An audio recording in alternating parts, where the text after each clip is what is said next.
Hey there, it's Becca. So I mentioned a few minutes ago on my Facebook that I was going to do a live video, and hopefully it's more discussion based this time, about a unique 2020 challenge that I have run into. And I'm hoping to facilitate a discussion here with y'all because I'm not sure how to move forward due to this unique situation.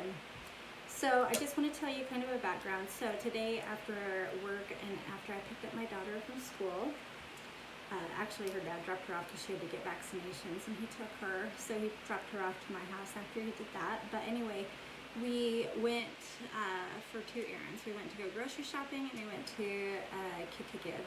My kid loves to help with this. She helped with a lot last year, and so I wanted to include her in going and buying some coats. So we went to the Kid and Kid in South Jordan and looked at their coat selection. And Kid to Kid in South Jordan has been amazing. Last year, we purchased a lot of coats, and they gave us several heavy donation or discounts rather on the coats that we bought, which was super nice of them. So anyway, so her and I went to the Kid to Kid in South Jordan, and it was of course a lot of fun. But one thing we ran into as we were checking out, we were able to get about 23 coats, by the way. Thank you to those who have donated. Really appreciate it. Your money enabled me to go and buy coats on behalf of these kids today. So we got 23 more coats to add to our count, which is awesome. So I believe, let's see, that puts us up, I think, about 53 or 54, which is awesome. But anyway, when I was going to check out, I mentioned, hey, I'm doing the coat drive again. I came here a ton last time. I actually worked with the store owner. Her name is Kelly. She's amazing. And I was wondering if you would be willing to do a discount again. And so this was a new woman at the cash register, one I hadn't seen before anyway. Granted, it's been a year, and that's kind of typical, right, in retail for people to move. But she said, okay, I have to go ask my store manager. And so she went and talked to her store manager, and her store manager said, you know what, because of COVID, we've had a lot less donations this year. And so to kind of make it more fair, like we just don't have an abundance of coats this year. And I pushed. And I said, well, okay, I understand your manager said that, but can you talk to Kelly? Can you call Kelly? And the girl said, sure, I'll give her a call. And so she came back and she said, okay, yeah, I talked to Kelly, she remembers you. And she said, let's go ahead and do 20% off this round. And that was so generous of her, right, to offer that. But while she was ringing me up, I couldn't help but feel a little bad about it. So anybody that has ever been a clothing retailer knows it is a very difficult business, usually very small margins, even for a flip business like Kid to Kid. In addition to that, they are franchise owned, where each like it's not just, where I work Maverick, that is like a corporation owned. There's not franchisees within the system, at least not at this point. I hope the video is working for everybody. Thanks to everybody for joining that has joined so far. I hope you stick around because we need to talk about this. But anyway, I felt bad that I had asked for a discount because I know that it is a struggle anyway in good times for businesses to be successful. I've certainly had my own fair share of failed businesses in my lifetime. I know that firsthand. Then you add in, where a lot of stores were closed for a month or so. And hey Eric, hey Megan, hey Erin, Fo, lots of really great people. Thank you guys for joining us. So I know it's hard to make a business meet, and our first priority is helping these kids, right? But I really live by a phrase like first do no harm. Before helping anybody, I don't want to harm anybody either, right? And I couldn't help but feel a little bad, like, is this taking from their business this year when they might be really struggling to make ends meet? You know, they're already a secondhand dealer. And the girl right up front, without even knowing me, told me straight up that, hey, we've gotten a lot less donations than we have in the past. And so, you know, I pushed for it. I got what I wanted for these kids, but I didn't feel great about it, is my point. Now, I am a natural negotiator. I have negotiated a lot in my professional career. And so it's very natural for me to want to negotiate. However, I'm not sure that is the best means of doing things this year. I'm also, and this kind of kills me to say it, but I'm also not sure that going secondhand, I have something on my lip, going secondhand this year is the best way to go, which is primarily how we got clothes last year. Now, I do know things like places like Children's Place where you buy them new. I do know that they can be very affordable. I'm going to look into a few of those other places where it's like around $10 to $15 a coat. In some ways, it's like $1 or $2 markup from secondhand. Last year, I was really penny pinching, trying to spread the budget as far as possible. But that's one of the things I wanted to discuss with you. So another reason why I didn't feel good about it is having been in a situation, now I shop secondhand because I like to, right? If I wanted to buy new, I could buy new. However, there was a time where I couldn't buy new, where I couldn't afford to buy new. And during that time, I remember feeling a sense of pride, even at a secondhand store, feeling like I can provide for my daughter, or, you know, or myself. And being able to, as weird as it sounds, being able to spend money is a very empowering thing.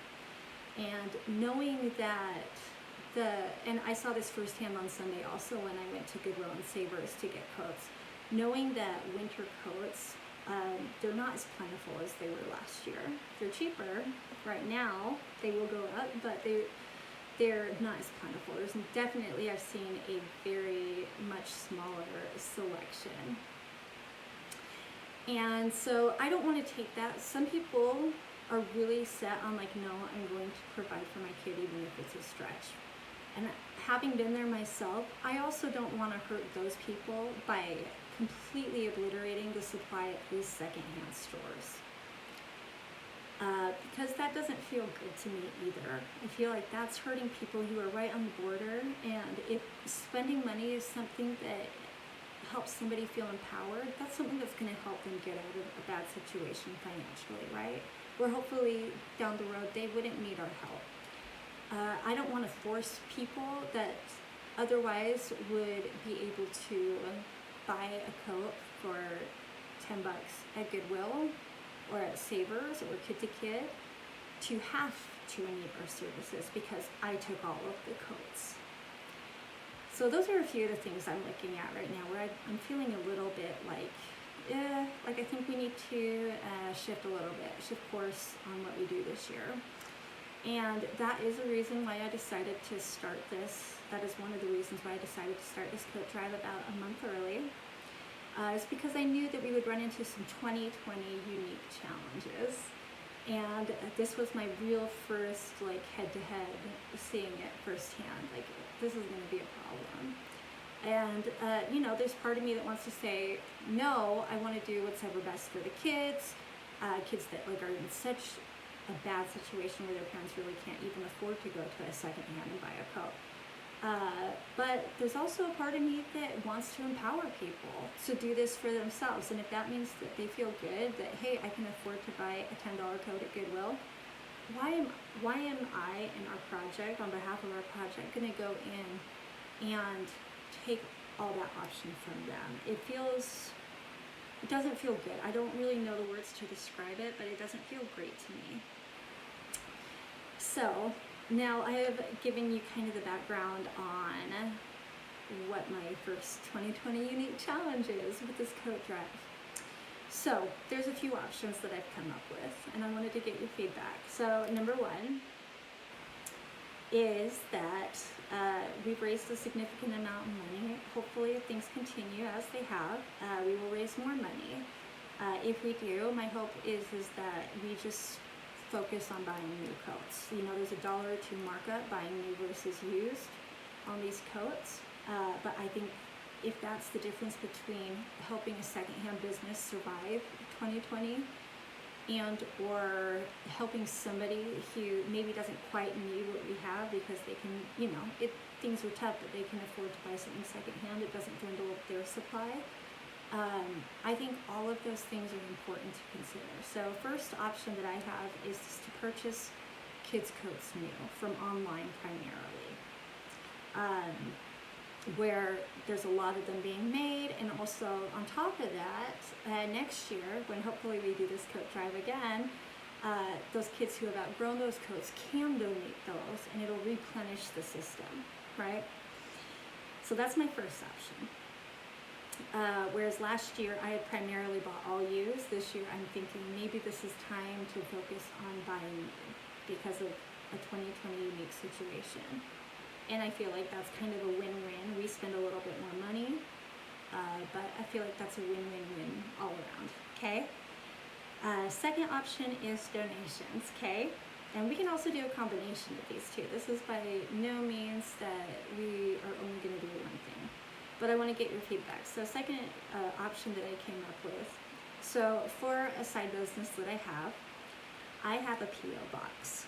Now, I have a P.O. box because I don't want most people knowing where I live, right? I mean, I don't mind if people know where I live, but you just never know, right? It's the internet. And because I sell on Etsy and Shopify, I like to have a P.O. box. So my thought process is really focus heavily on donations this year, where maybe some of coat donations specifically, that's going to require a lot more work from y'all. Where, you know, you ask friends, family, neighbors, but I can check with my post office tomorrow.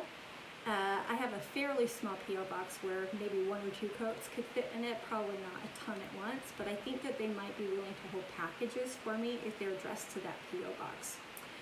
If that's the case, then we can use the money that we raised to do mailing labels for those of you all over the U.S., hopefully, who are willing to donate your used coats or your kids' outgrown coats.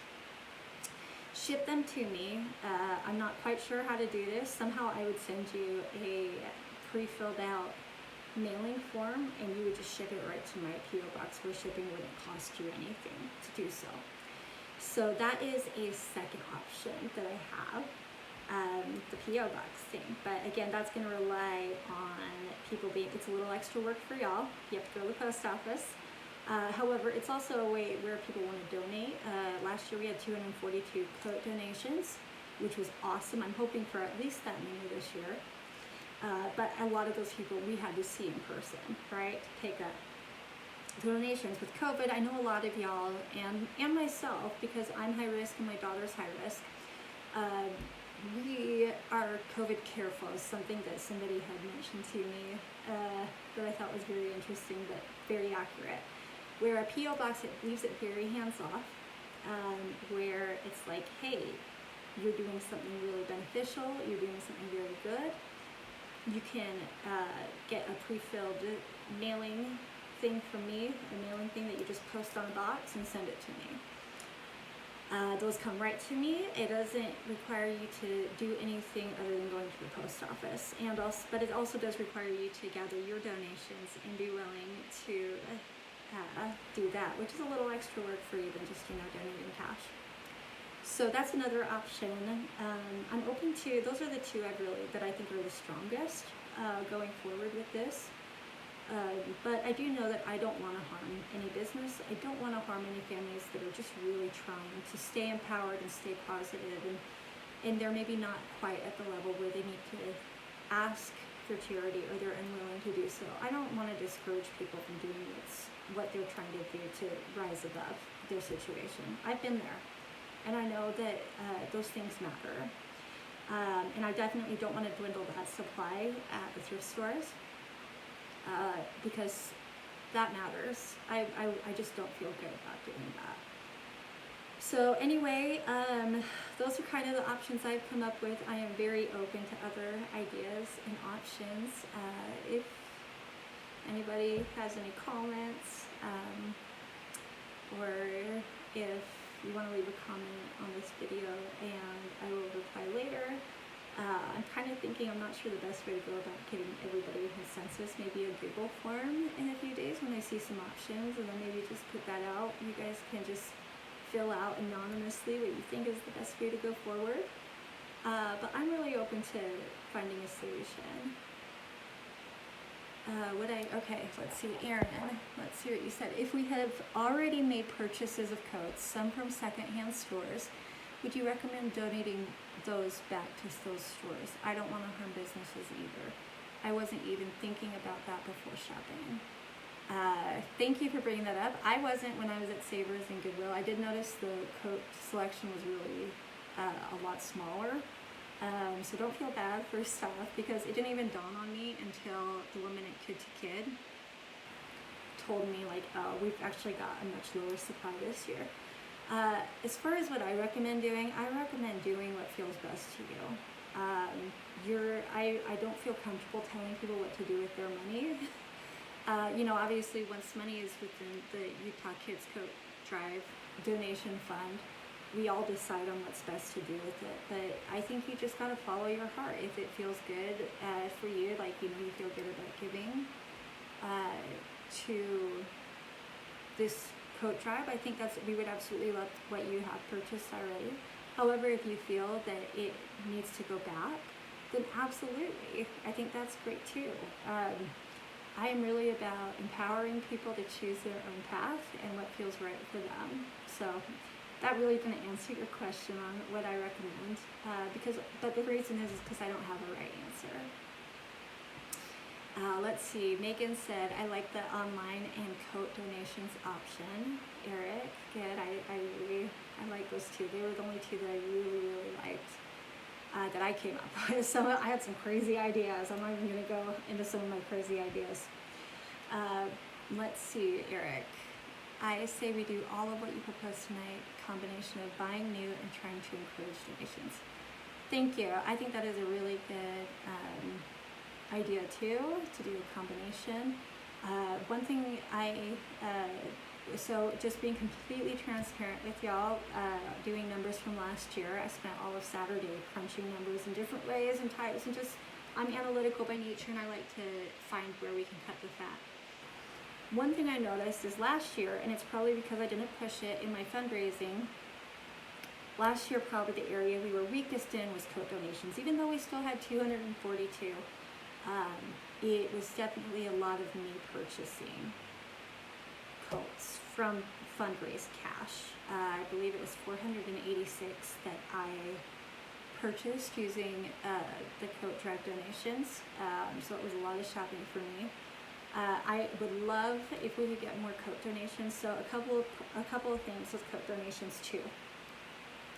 This was something that I haven't quite figured out how to solve for yet. Just being, again, completely transparent. This is all a learning process, right? We're only in our second year.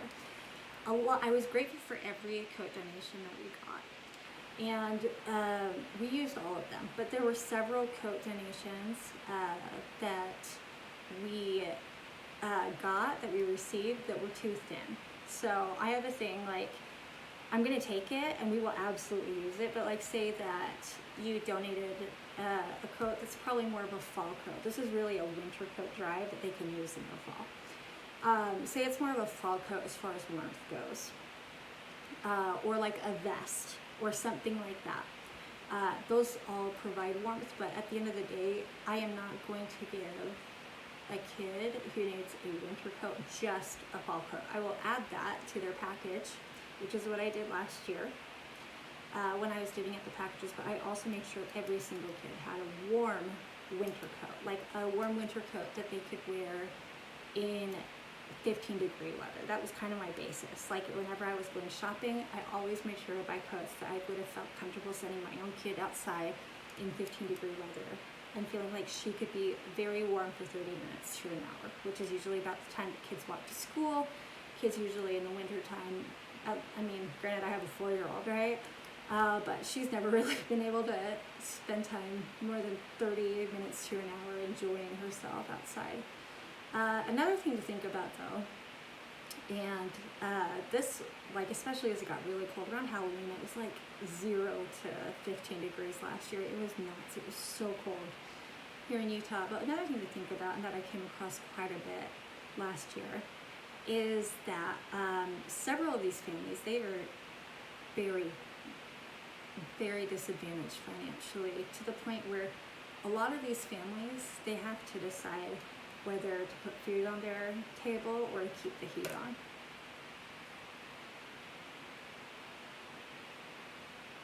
And I can't imagine that kind of a situation to have to be in. But obviously a lot of them chose food on the table. One thing I encountered, and several of our volunteers encountered in delivering these coats, is freezing cold houses. Freezing cold in the dead of winter. And realizing that a lot of these children sleep in these coats, it just really pushed me very, very hard to make sure that we were getting the warmest possible coats. So back to what you said about donations, there were a few things that I haven't solved for, basically, on I want all the donations. If you're questioning whether it's too warm or not, send it anyway, because at the very least then they'll get a fall and a winter coat. But as far as doing both of those options, the one thing I'm worried about is a lot of people will send fall coats that aren't heavy enough for these kids in the winter time. And that is a concern of mine, because that's very important. You know, these kids, most of them don't have like any body fat, like to keep them warm. And it's sad, it's scary. I can't even think about my daughter sleeping at night.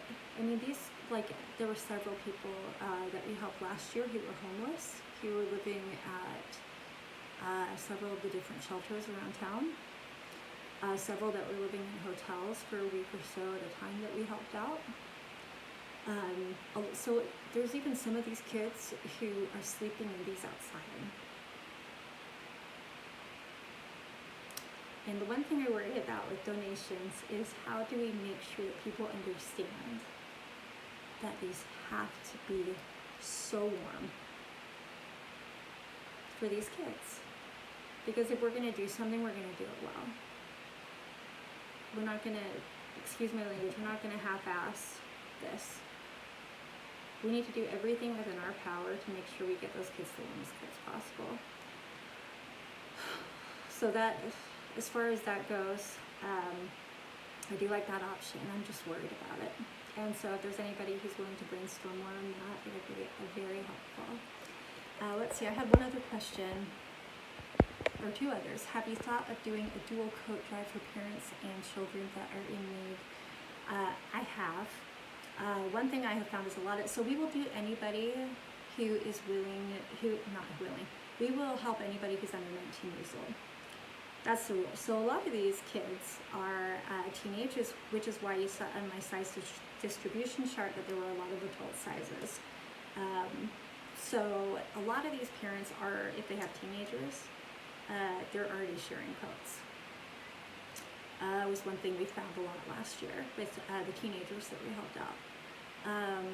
As far as doing one that's focused on both, I think we're going to just focus on kids for now, primarily because this is such a new project. I think down the road, maybe in a few years' time, we can be parents and kids. But, and this is really almost, I guess in a weird way, selfish on my part, is I love parents, but my passion point is helping kids. And as the founder of this project, that's why I focused on it. So I think if this proves successful this year and next year, I think it's absolutely something that as we get more confidence built and we start seeing more and more results every year. Sorry about my cat meow. It's something that I'd be willing to add, absolutely. But right now, I think focusing on the kids part of it, because those are the most vulnerable population that we have, is the most important to me right now. And I absolutely encourage, if somebody wants to do parents and kids, do it. Like I haven't filed like a nonprofit thing with this project. I haven't filed anything like a trademark for Utah Kids Coat Drive. if you want to do your own project and help out, be my guest. Like, please help out as many kids as possible. Like, I am not going to get jealous. I'm not going to get upset. I would love as many people who are inspired by this project to go start their own, if that's what you want to do. And if you want to include parents and kids, do it. Absolutely. I am all about that. Because the more kids that we help at the end of the day, that's a win in my book. This, I don't get paid for this. I keep absolutely none of the money for myself. This is just a big passion project for me because I care. And if your thing is helping parents and kids, by all means. So, to answer your question, sorry I got a little long-winded there. To answer your question down the road, I can see us doing that. And right now we are just focusing on kids primarily because this is where I'm passionate about. And I know one thing I know about myself is if I'm passionate about something, I can fundraise well, I can make it happen well, and I'm willing to do extraordinarily superhuman things if I'm passionate about it. So that's primarily why this project I focus on helping kids. So I hope that answered your question. I will try not to be as long-winded. Okay, let's see next one. Suggest caution with online purchases. Often those cheap coats aren't very warm and may not suit the needs of those receiving them. Perhaps buy one to get your hands on it before buying bulk amounts. I absolutely agree with you, Justin, and thank you for bringing that up. So I want to also clarify. So yesterday I put up a post that said our average cost so far, and this was only on 27 coats, was $5.70. A couple things about that. As with next month, that cost will almost double on coats from secondhand stores, okay? So absolutely agree with you, but I want people to realize that secondhand coat stores, they're still not cheap. Big reason, there are a few reasons why I decided to start this project early. One of those reasons was I was in a Goodwill at the end of August, and I noticed how inexpensive the coats were going for them, and I could not believe it, because last year in October, November, I was spending $20 a coat on some coats. There were a few that I was able to get for around $10. Most of them were around 15 to 20. So even buying secondhand, it's not a cheap project by any stretch, which is why we still absolutely need donations too for when we need to buy coats. With that said, I absolutely agree with you. I think it's important to know what you're buying. I do know that Children's Place, the coats that I'm thinking specifically about. So last year we had a CEO woman actually donate. She actually bought new and donated 50 coats from Children's Place. And I saw her order form because she asked me to go and pick it up. So it was incredibly generous of her, and I got to see and feel these coats firsthand. So with Children's Place, I know exactly what works, exactly what doesn't, right? But there's absolutely, with every other ones, I do want to feel it first. I think that's a great suggestion. Let's absolutely do that. If you have any suggestions on coats that from different vendors or suppliers that you know are warm, please let me know, because I've mentioned before, I don't really buy new, so everything I know about different coats that are warm or not are pretty much because I bought secondhand and I know the brand from a secondhand perspective, or because somebody donated a new version of it last year. So I think that's a great point, and thank you for bringing it up. Let's see. I touched on my concern before reading it. Okay, great. Let's see. Last question I have so far. So Megan, what if we were also to donate socks and gloves? Absolutely. So a few people did this last year. They donated hats, they donated gloves. I love that. I focus primarily, so another reason I just focus on one thing is when I focus on one thing, it's a lot easier to get it done fast, right? However, a lot of our donations came with coats, with socks and gloves and hats. What we ended up doing last year, which absolutely we would do this year, is we would see the size of, if it's a kid's glove or an adult glove, we would include that in the bundle with that. So absolutely, if you have other stuff you want to donate beyond a coat, please feel free. For, I guess, in a way, for marketing purposes and fundraising purposes, I primarily focused on the coats because that is what I'm promising to these kids to get them. However, if they have extra stuff when they open their coat bundle, that's awesome. And a lot of them were so thrilled. A lot of them were thrilled to get a fall coat and a winter coat. And so there's an opportunity, absolutely. If you want to grab your old hats or gloves or whatever and include those with your warm winter coats, we would love that. Or even if you only have hats and gloves, you know, we can mix and mingle, which is what we did last year too. So I hope that answers that question. Okay, let's see. You have another one. How young of size coats are you doing? We have done literally every single size coat, from preemie to adult 3XL. So we are doing as young as preemie. We had one girl preemie that needed a coat last year, and it was more of a bodysuit than a coat, but it worked. You know, a lot of those younger sizes. Occasionally you'll find coats. In fact, today at Kid to Kid, I found a 3 to 6 month girl coat, which was awesome. That was just a coat. But usually in those 0 to 3 and newborn and preemie, we are finding a lot more that the bodysuits is what they want anyway, the parents want anyway for their kids.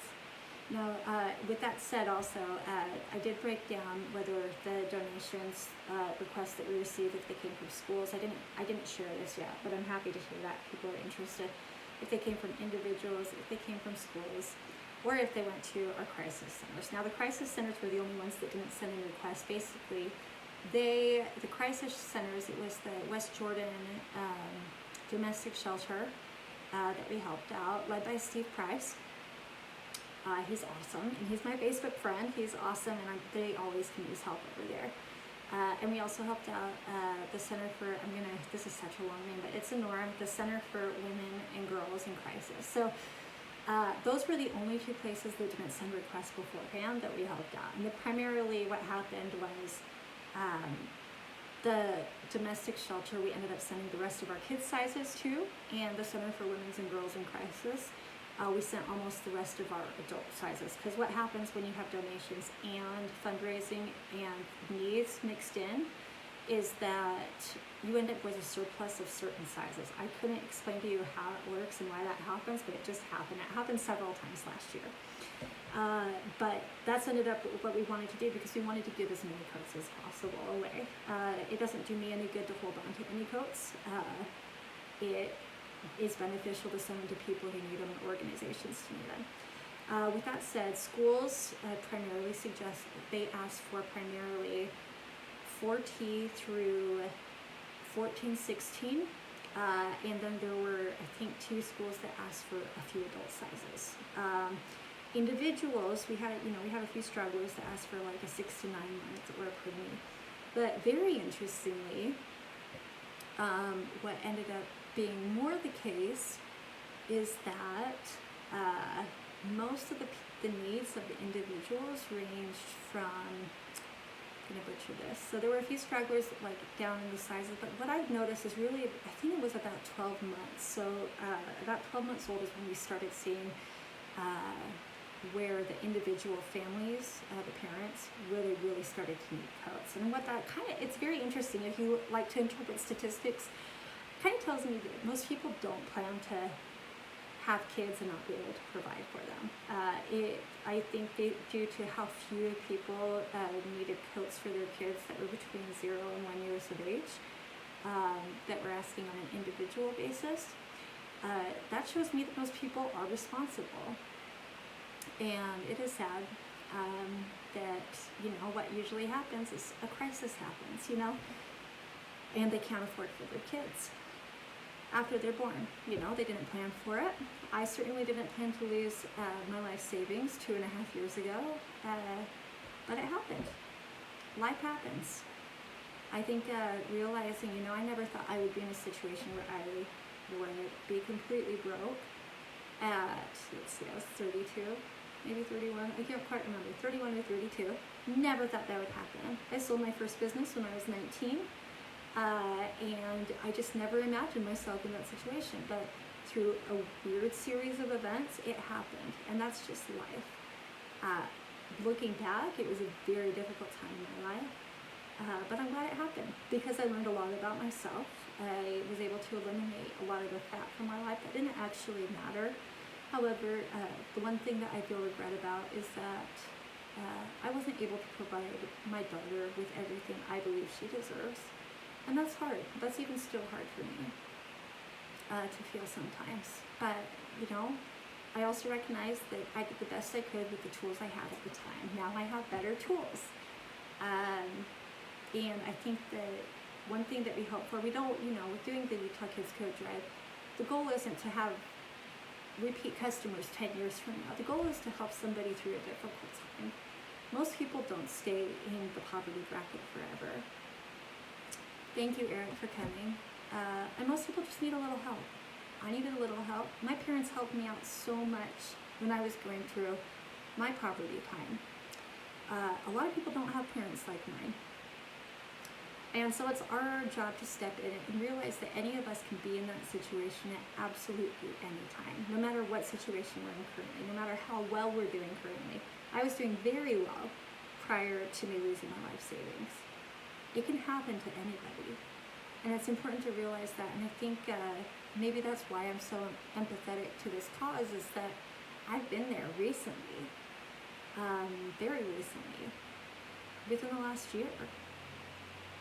And it's also very hard to get out of. That was one thing I didn't know prior to being in the situation I was, where I had no money. I always thought, oh, go get a job, right?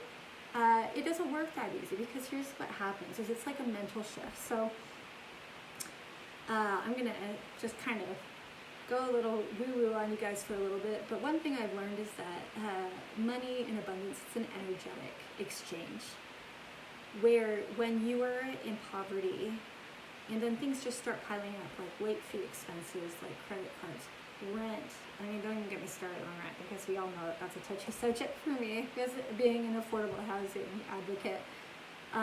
But it's so hard to not feel poor when you're poor. It is unbearably hard to feel like this will just pass.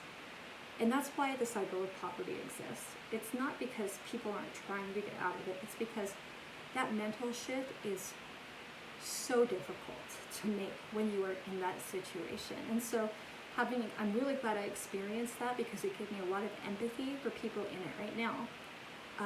And it gave me a lot more understanding for people who are in it right now.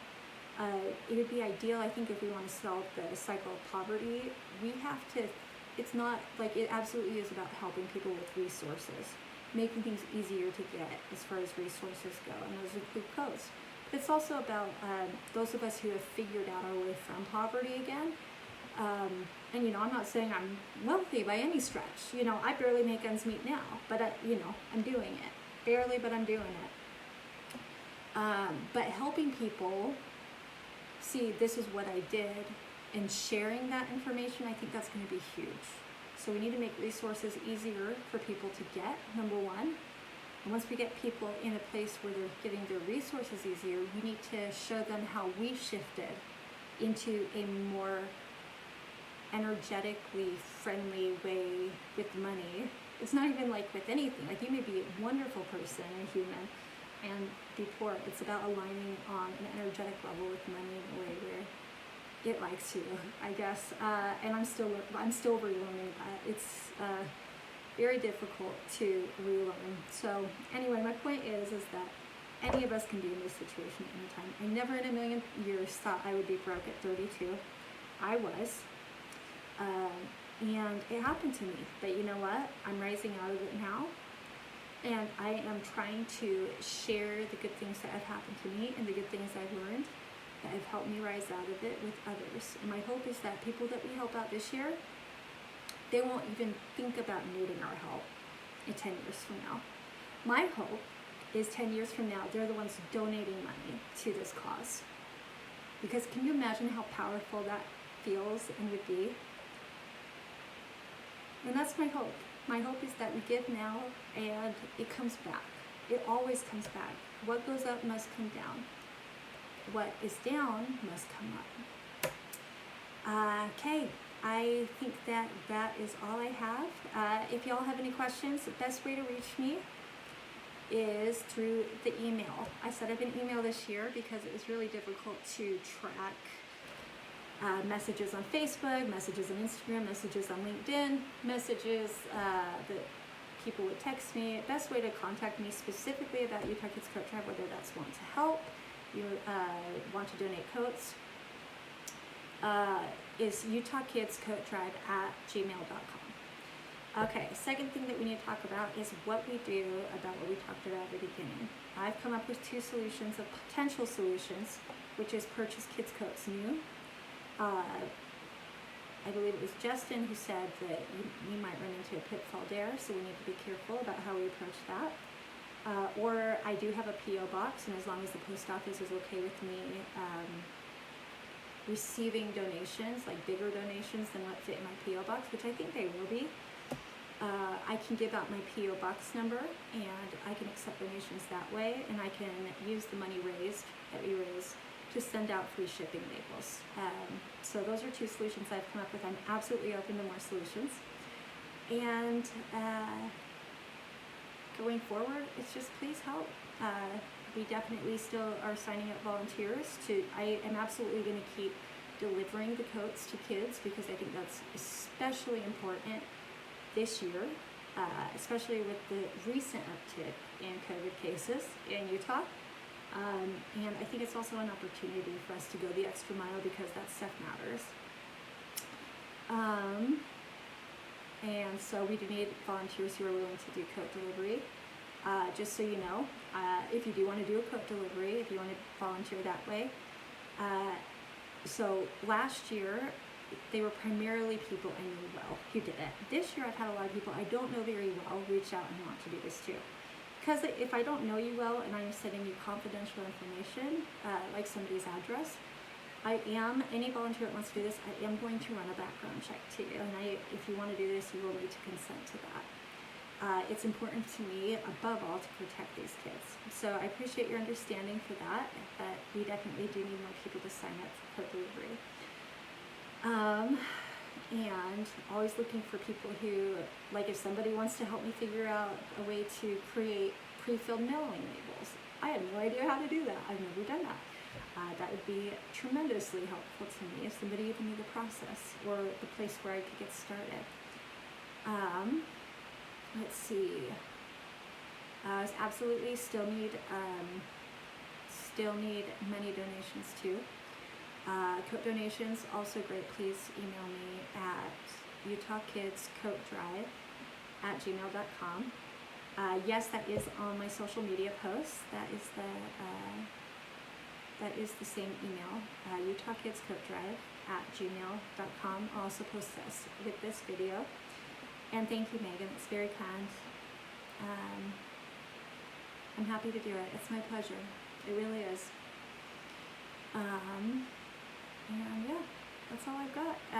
Fundraising, especially if we start purchasing these new kids' coats, because what I talked about at the beginning of the video, we will absolutely need more funds. However, we are doing very good, and I am very pleased and grateful and appreciative of what we've raised so far. So as of right before this video, our total amount of money raised is $1,885. Thank you. That makes a difference. And it's a huge head start of where we were this time last year. So thank you. I appreciate y'all's belief in me leading this project and willingness to do so. This is a cause that's so close to my heart, and it's something that I believe that it's also a cause close to my heart because I think that it shows that Utahns really care about kids too. And I think it's an opportunity in our kids, in any kids, but I think it's an opportunity for Utah citizens, especially in a year that's an election year. There's been a lot of division and a lot of anger and a lot of like, you're this, I'm that. Shows that really at the end of the day, we're a lot more similar than we realize at our hearts, at our heart level.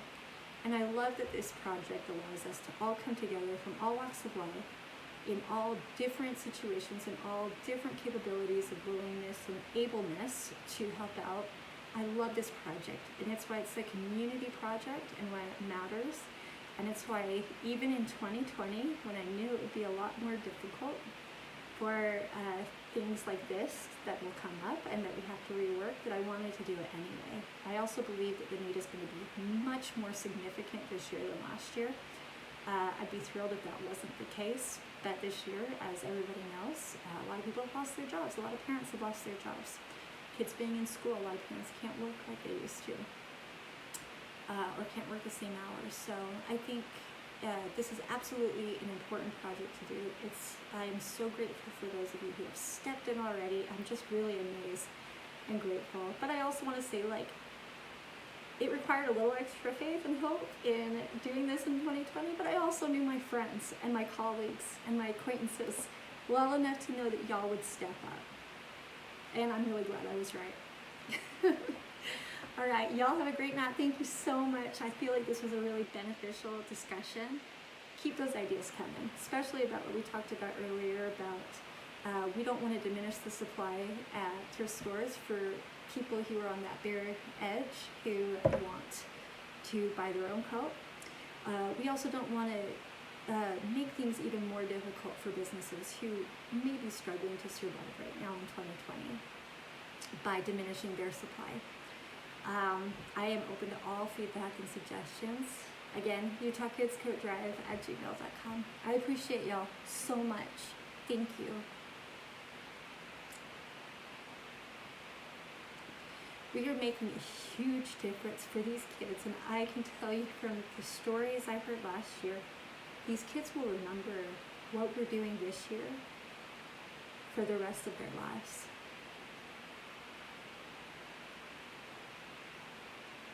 You're making an impact and it matters. Thanks for being willing and doing and following through and doing this with me. It means the world to me and it means the world to these kids. Okay. Y'all have a good night.